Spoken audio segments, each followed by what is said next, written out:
Oh. I am trying to learn a wushu form from 1978. Part of me knows that I really have no chance at doing this form well, and another part of me is like, you know what? I think I got this. So I guess we'll find out.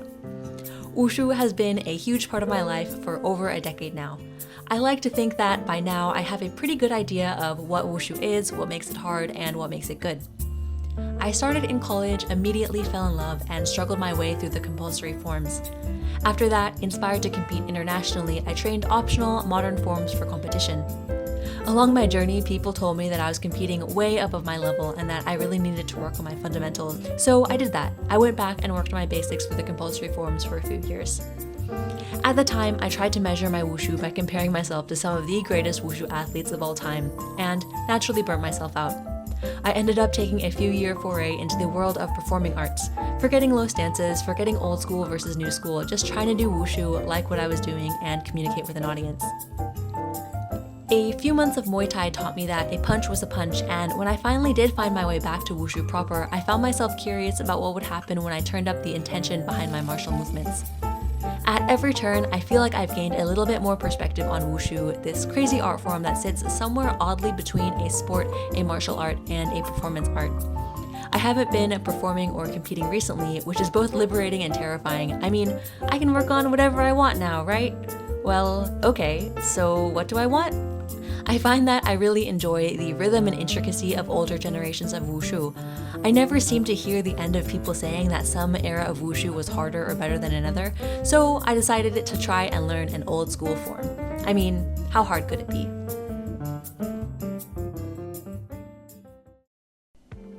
So, in 1978, wushu was just beginning to figure out its identity as a sport. After the Cultural Revolution, the Chinese government made significant efforts to promote wushu both inside and outside of China. Because the sport was such a point of national pride, wushu competition was becoming increasingly statusful. The athlete that you're looking at is named Li Xia. She is a member of the OG original Beijing Wushu team. The Beijing Wushu team was a pretty big deal. You may have heard of another member of the team, Li Lianjie. Yes, Jet Li. I picked this form, first of all, because I liked it and it looked like a lot of fun, and second of all, because I think it's a solid slice of what wushu was at the time. To be honest, part of me knows, obviously this is going to be so difficult. Why would you even try to do this? And another part of me kind of looks at this, I kind of think that I can do it. But I mean, that's a sense that I've had over and over throughout my wushu career. I was, of course, proven wrong again and again. So I have watched the video already. I'm going to watch it again. I will make some notes so I have something to work with when I start training. 现在上场的是北京李霞. So opening movements.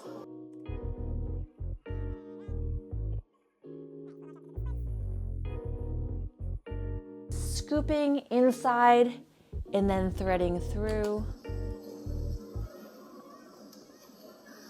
Beautiful guas, beautiful split leap. For the most part, I think I can break down everything into something that I know. The nice thing is that the form divides itself nicely into 4 sections, and that there's no super crazy nandu. There's a beautiful turn like split leap in the air. I love that.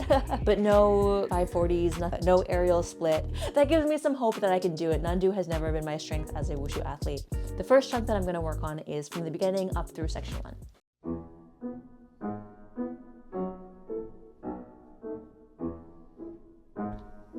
All right, hello, post-training Rebecca here to kind of recap how that went. Basically, the choreography is not the problem. The limiting factors are clear right now.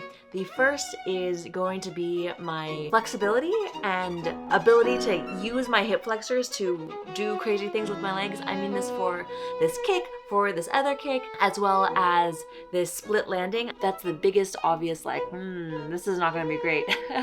Choreography is fine. So far I'm pleased with my ability to watch the video, learn the movement, and then do the movement. I'm realizing too that I thought this was gonna be like a month-long project, but I'm realizing, of course, that actually I could probably spend years working on this, working on little things, the posture, getting everything wound up so that it flows smoothly. You know, if I had watched a video of a ballerina doing ballet, I've never done ballet, but I could probably kind of follow, like, oh yeah, left arm goes to the left, right arm goes, you know, whatever direction. I could probably do that, but that would not be doing ballet. It's all of these little things, and then being able to smooth that out such that the rhythm, when Lisha does it, it is so snappy. It is so ta ta ta ta ta ta ta, very deliberate. Every movement she is doing. You know, I'm feeling a mix of good and bad right now. Like, good, like, that was fun, but also like, ugh. I suck at wushu. So it goes. So it goes. Today is day 3 of me working on this 1978 Jenshu form. The goal of today, I'm going to try to brush up the combos that I already have, excluding the split because I'm on dance floor today, and begin to learn the second section. Wish me luck.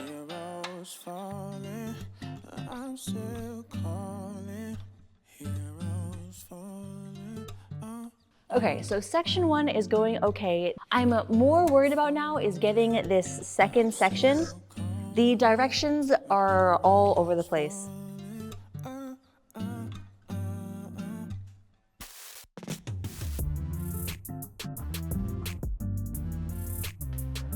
Not so bad. That's not so bad.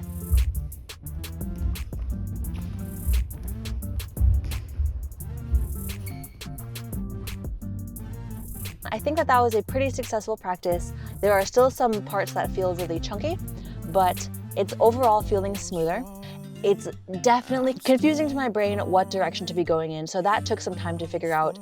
The obvious huge deficiencies that I have are my kicks, legs, bad, uncoordinated. That's okay, that'll take some time to work on. This is the difference between active and passive flexibility. So I have the passive flexibility to get into the splits and slightly past that, but I don't quite have the strength to hold my legs in those extended positions and much less do anything coordinated with them. So that is a big area of improvement for me. Also just like the smoothness, she does this beautiful xingbu, which is like supposed to be like very light. You're like walking across the surface of water and I'm kind of like plopping along. This will take a moment. My original question is becoming answered. Can I learn a form from 1979? And the answer is yes. The answer is that I can definitely learn this. Learning it is not the problem. Doing it well is the problem. And I should have known that all along. I feel like I learned this lesson over and over again with wushu.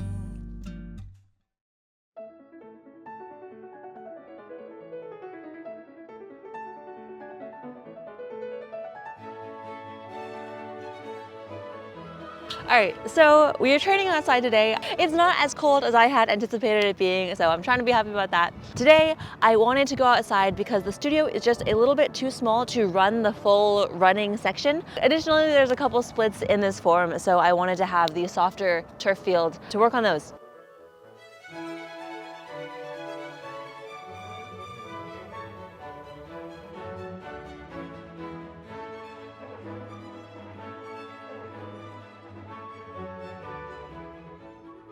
Wow, I suck at this.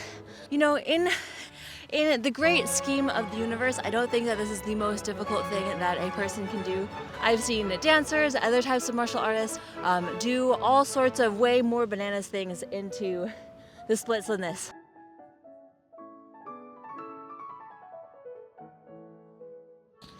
All right, so the combo is going just fine, actually. It is just ugly when I do it. I went from, wow, this movement is gonna suck, I'm gonna look bad doing this forever, to this is actually kind of okay. It's not beautiful, it is not beautiful, it is not fast, it's not very powerful, but I'm doing all of the movements and I am pleased with my progress.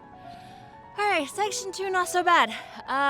Not pretty, but a lot easier than section 1. It's just gonna take some time to smooth out the edges.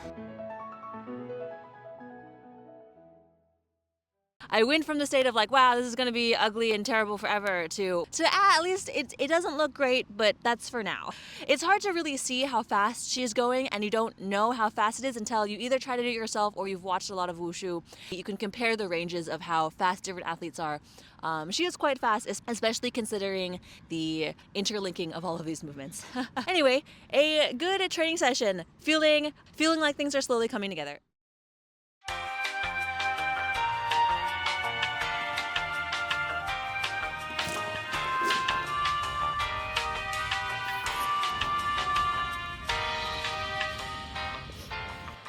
Hi guys, so I'm not thrilled about this situation, I had really wanted to go somewhere that I could run full sections of this form. The studio is just a little bit small, and also the hard floors are no good for split landings. However, it's a little bit dreary today. I'm a little bit reluctant to do my splits on this. This is why I came here, but it's just so wet and not inviting. It is definitely sprinkling now.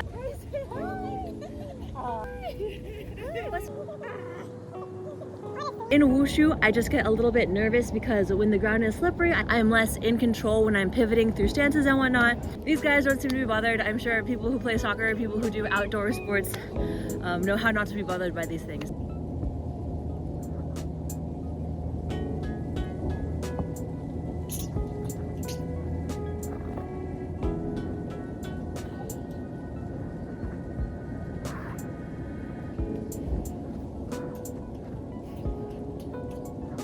Okay, hello.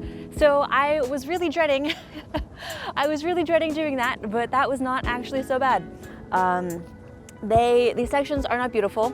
They are far from beautiful, but I got through both of them and they're coming smoothly. I think there's still some angles that I'm definitely confused. I think the next thing I'm gonna do, I'm gonna watch these videos back, and I think I wanna get some input from my coach. She was a professional wushu athlete in the 80s and 90s. Now she teaches Tai Chi, but she certainly has a lot to say about wushu.